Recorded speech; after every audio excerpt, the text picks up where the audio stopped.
সকালবেলা আল্লাহ পাক সব চাইতে বেশি ঘৃণা করেন 6 প্রকার মানুষকে। কয় প্রকার? বলেন বলেন। 6 প্রকার মানুষকে আল্লাহ সব চাইতে বেশি ঘৃণা করেন। আমি লিখে এনেছি হাদিসটি।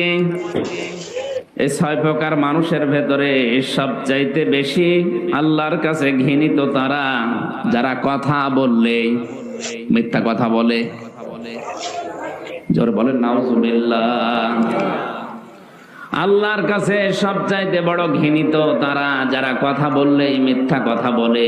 সুতরাং মিথ্যা কথা যারা বলেন এটা এই মুহূর্তে বন্ধ করা লাগবে।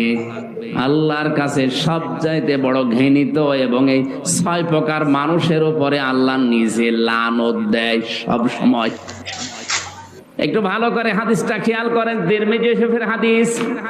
আল্লাহর নবী বলেন 6 প্রকার মানুষের উপরে সব